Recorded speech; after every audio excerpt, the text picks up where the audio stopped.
आज का हमारा जो टॉपिक है वो बहुत ही इम्पोर्टेंट है क्योंकि हम डिस्कस करेंगे बोरस कांड के बारे में। मुझे लगता है कुछ लोगों ने कभी नाम भी नहीं सुना होगा इस बोरस कांड का, ठीक है ना। तो देखो अभी एमपीपीएससी नज़दीक आ रहा है और बिल्कुल 100% चांसेस है पूछे जाने के। देखो ये जो बोरस कांड था ये बहुत पहले का था, ये अभी का नहीं है। तो इसको हम डिटेल में इसलिए डिस्कस करेंगे क्योंकि एग्ज़ाम के लिए ये बहुत ही इंपॉर्टेंट है, ठीक है। तो मैं आपको डिटेल में बताऊंगी कि ये क्या था और ये किस तरीके से हुआ था। तो चलिए हम स्टार्ट करते हैं, देखते हैं ये बोरस कांड क्या है जिसमें जब गोली लगने पर भी लोगों ने झंडा नीचे नहीं गिरने दिया था, ठीक है ना। ऐसा कुछ इंसिडेंट हुआ था। तो चलो डिटेल में डिस्कस करते हैं। देखो ये मैटर क्या था कि 14 जनवरी 1949 को, जिस दिन मकर संक्रांति होती है, ठीक है ना, उस दिन ये कांड हुआ था। ये एक हत्याकांड था बहुत बड़ा। देखो हम सबको पता है जब इंडिया आज़ाद हुआ उसके बाद जितनी भी रियासतें थी, जितनी भी प्रिंसली स्टेट्स थी ना इंडिया की, ब्रिटिश इंडिया आपने पढ़ा होगा तो आपको पता होगा, तो उनको भारत में मिलाया जा रहा था, ठीक है। मतलब कि ऐसा था कि जब पूरा ब्रिटिश इंडिया, जब ब्रिटिशर्स इंडिया छोड़कर चली गई उसके बाद जो रियासतें थी उनको भारत में मिलाया जा रहा था कि आप भारत के साथ रहो, पाकिस्तान में नहीं मिलना है, ठीक है। कुछ हैदराबाद जैसे कुछ राज्य थे जिनकी इच्छा थी कि वो भारत से अलग होकर पाकिस्तान चले जाएं, पाकिस्तान में मिल जाए, ठीक है। तो ऐसे ही सरदार वल्लभ भाई पटेल जी को ये रिस्पॉन्सिबिलिटी दी गई कि 500 कुछ रियासतें थी उनको आप भारत में मिलाए, ठीक है, ताकि वो भारत छोड़कर, अब बताओ हैदराबाद अगर बीच में से ही दूसरी कंट्री में मिल जाएगा तो नक्शा कैसा हो जाएगा अपने इंडिया का, है ना। तो कुछ एक ऐसे राज्य थे, प्रिंसली स्टेट्स थे जो इंडिया के साथ नहीं रहना चाहते थे, या तो अलग देश बनाना चाहते थे या तो फिर पाकिस्तान से मिलना चाहते थे, ठीक है। तो इसी तरीके से सरदार वल्लभ भाई पटेल को रिस्पॉन्सिबिलिटी दी गई कि आप प्रिंसली स्टेट्स को इंडिया के यूनियन में मिलाइए, ठीक है। तो उसी टाइम का ये कांड है। देखो हुआ क्या था कि जैसे अमृतसर में जलियांवाला बाग हत्याकांड आप सबको पता है, ठीक है ना, उसी टाइप का ये भी एक हत्याकांड था, ठीक है। कब हुआ था? मकर संक्रांति के दिन हुआ था। तो अभी अभी अपन ने इसकी बरसी मनाई है, 1949 को हुआ था ये, ठीक है। इसमें क्या हुआ था कि ये जो कहानी है ऐसी है कि भोपाल के पास रायसेन जिला है, ठीक है। सबको पता है, जो एमपी वाले हैं उनको बहुत अच्छे से पता होगा, रायसेन जिला जो है वो भोपाल के पास है। तो रायसेन जिले में एक गाँव है जिसका नाम है बोरास, ठीक है। वो नर्मदा नदी के किनारे बसा हुआ है ये गाँव, ठीक है। तो ये जो गांव है यहाँ पर ये हत्याकांड हुआ था, इसलिए इसका नाम क्या है? बोरस हत्याकांड। देखो उस टाइम पे मैंने आपको बताना, सभी रियासतों को भारत में मिलाया जा रहा था, ठीक है। तो जितने भी देश के राजवाड़े थे, राजे रजवाड़े कहते हैं, और नवाबों को ये भारत में मिलाया जा रहा था, ठीक है। तो ऐसी भी कुछ रियासतें थी, ऐसे भी कुछ प्रिंसली स्टेट्स थे जो मैंने आपको बताया कि वो आंदोलन कर रहे थे, ठीक है। उनकी प्रजा जो थी वो आंदोलन कर रही थी कि भाई हमको भारत में नहीं मिलना है, हमको भारत में शामिल नहीं होना है, ठीक है।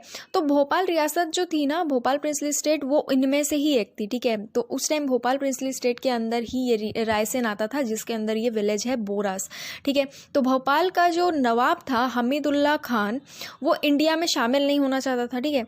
उन्होंने मना कर दिया था, बोला था कि भाई मैं इंडिया में शामिल नहीं होना चाहता हूँ। लेकिन भोपाल की जो प्रजा थी, ठीक है, भोपाल की जो प्रजा थी वो चाहती थी कि इंडिया में हम शामिल हो, इंडिपेंडेंट इंडिया में हम शामिल हो, वो प्रजा चाहती थी। बट राजा जो था, नवाब जो था हमीदुल्ला खान, वो नहीं चाहता था, ठीक है। तो ये जो प्रजा थी ये आंदोलन करने लगी। देखो बोरास में मेला लगा था, ठीक है। तो मेले में, मकर संक्रांति में कई जगह मेला लगता है, तो वहाँ लगा था। तो वहाँ पर तिरंगा फहराने का उन्होंने फैसला किया। जो आंदोलनकारी थे, इन आंदोलनकारी को आप फ्रीडम फाइटर ही कहोगे, ठीक है। ये पहले आज़ादी के लिए लड़े थे, अब ये अपने देश में ही शामिल होने के लिए लड़ रहे हैं, सोचो, ठीक है। तो ये प्रजा थी, उसी नवाब की प्रजा थी, ठीक है, जो कि अपने इंडियन यूनियन में मिलना चाहती थी। तो इन्होंने तिरंगा फहराने का फैसला कर लिया। तो वो जो भोपाल के नवाब थे हमीदुल्ला खान, उनको ये चीज़ पसंद नहीं आई। तो उन्होंने क्या किया कि अपने पुलिस को भेजा, ठीक है। पुलिस उनके हाथ में थी उस टाइम, जाहिर है भाई कि वो नवाब थे वहाँ के, तो पुलिस तो उनके अंडर ही काम करेगी। तो पुलिस को उन्होंने भेजा पुलिस ने मना किया उन आंदोलनकारियों को कि आप झंडा मत फहराओ, ठीक है, लेकिन वो नहीं माने। भाई गरम खून था, जोश था, भाई इंडिया आज़ाद हुआ था 2 साल पहले ही, और इंडिया को आज़ादी दिलाने के लिए इन लोग ही मेहनत कर रहे थे, ठीक है। और ये क्या चाह रहे थे कि भारत एक रहे, ब्रिटिशर्स यहाँ से भाग जाए। ब्रिटिशर्स के भागने के बाद ये नवाब लोग नाटक करने लगे कि नहीं, हम नहीं मिलेंगे भारत में, हम अलग राज्य बनाएंगे, हम अलग देश बनाएंगे, ये वो ऐसे करने लगे। तो भाई गुस्सा तो आएगी ना। तो इन्होंने क्या किया, इतना ज़्यादा पुलिस ने बोला कि नहीं आप मत करो ऐसा, लेकिन फिर भी एक 16 साल का आंदोलनकारी था जिसका नाम था धन सिंह, ठीक है, उसने अपने फ्रेंड्स के साथ मिलकर वंदे मातरम गाना गाया, और गाना गाते गाते उन्होंने तिरंगा लहरा दिया। इनका नाम क्या था? धन सिंह, ठीक है। ये 16 साल के आंदोलनकारी थे, बहुत ही छोटे थे ये उस टाइम पे। तो ये जब उन्होंने झंडा जब फहरा दिया, तो भोपाल की जो रियासत के जो जाफर नाम का थानेदार था ना, वहाँ का जो थानेदार था मेन, ठीक है, उसने क्या किया, ये जो साथी थे इसके, धन सिंह और इनके साथियों पर उन्होंने क्या करा, गोली चलवा दी, ठीक है। वो जो आंदोलनकारी ये जो थे, इन पर भोपाल रियासत का जो थानेदार था जिसका नाम जाफर था, उसने गोली चलवा दी, ठीक। तो इस गोली चलने की वजह से जो 6 आंदोलनकारी थे उनकी डेथ हो गई, ठीक है, वो उनका बलिदान हो गया। इसके बावजूद जो आंदोलनकारी थे उन्होंने तिरंगा जो था, हमारा जो झंडा था उनके हाथ में, उसको ज़मीन पे नहीं गिरने दिया, ठीक है। पुलिसकर्मी जो थे, जो पुलिस थे, उन्होंने तिरंगा जो पकड़ा था, जो आंदोलनकारी ने तिरंगा पकड़ा था, उसको गोली मारी तो उसने दूसरे को दे दिया, ठीक है। अब दूसरे को गोली मारी तो उसने तीसरे को दे दिया। मूवीज़ में आपने देखा होगा ऐसे कई सीन्स आते हैं, लेकिन ये रियल में हुआ था, ठीक है। ये हमारे ऑब्वियसली रियल हीरोज़ थे, ठीक है। हम इनको फ्रीडम फाइटर्स को रियल हीरोज़ ही मानते हैं। तो सोचो आप, एक को गोली लगती तो दूसरे को तिरंगा दे दिया जाता, दूसरे को लगती तो तीसरे को तिरंगा दे दिया जाता। इस तरीके से इन्होंने तिरंगे को ज़मीन पर नहीं गिरने दिया था, इतनी गोलियां खाने के बाद भी, ठीक है। तो अब ये चीज़ जब हुई तो पूरी खबर फैल गई, भाई इतना बड़ा कांड हुआ था, तो ये जो खबर थी वो पूरे आग की तरह फैली। तो ये जब खबर फैली तो भोपाल में जितने भी लोग थे वो लोग बहुत ज़्यादा गुस्सा हो गए, ठीक है। जाहिर सी बात है, गुस्सा तो आएगा ही, इतना बड़ा कांड हो गया था, इतने लोग मरे थे। तो क्या हुआ कि जो लोग थे वो गुस्सा हो गए, ठीक है, और उन्होंने आंदोलन छेड़ दिया, ठीक है। अब ये 6 लोग सिर्फ नहीं थे, अब इनके साथ पूरी भोपाल की जो जनता थी वो भी थी, ठीक है। अब वो लोग आक्रोशित होने के बाद, गुस्सा होने के बाद आंदोलन शुरू कर दिए, और उन्होंने ये जंग छेड़ दी कि भाई हमको अब कुछ भी हो जाए, भारत में भोपाल को मिलाना ही है, ठीक है। तो इसमें देखो एक बहुत ही इम्पोर्टेंट भूमिका कौन निभाते हैं, इनका नाम है शंकर दयाल शर्मा, ठीक है। ये हमारे पूर्व राष्ट्रपति थे, हमको बहुत अच्छे से पता है, ठीक है। तो इन्होंने एक बहुत ही इंपॉर्टेंट भूमिका निभाई थी इस कांड में, ठीक है।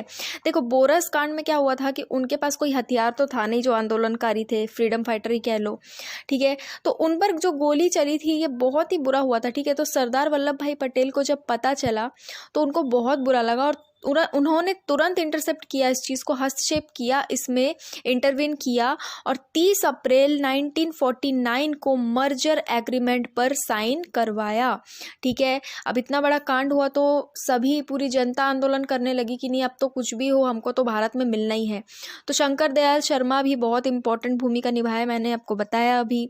तो 30 अप्रैल को क्या हुआ 1949 को, मैंने बताया था ना, सरदार वल्लभ भाई पटेल पर ही पूरी रिस्पॉन्सिबिलिटी थी कि जितनी भी रियासतें हैं भारत के आज़ाद होने पर, उन सारी रियासतों को भारत में मिलाना है, ठीक है।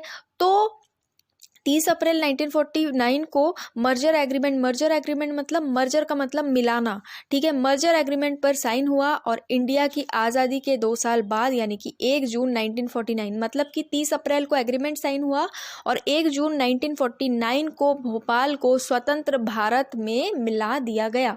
ये डेट आपको याद रखना है, बिल्कुल पूछ सकता है कि भोपाल रियासत को इंडिया में कब मिलाया गया, ठीक है।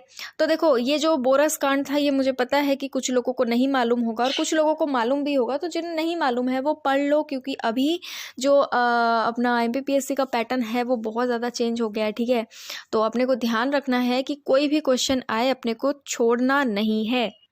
तो ये था हमारा आज का टॉपिक। अगर आपको कोई भी डाउट या कन्फ्यूजन हो तो आप मुझे कमेंट में पूछ सकते हो, ठीक है। हमने डिटेल में डिस्कस कर लिया है, और शंकर दयाल शर्मा जी के बारे में एक बार आप लोग पढ़ लेना, ठीक है, क्योंकि वो अपने MP के ही थे, भोपाल से थे, ठीक है। तो चलिए आज का लेक्चर इतना ही, अगर कोई डाउट या कन्फ्यूजन हो तो पूछ लीजिएगा, ठीक है। Thank you.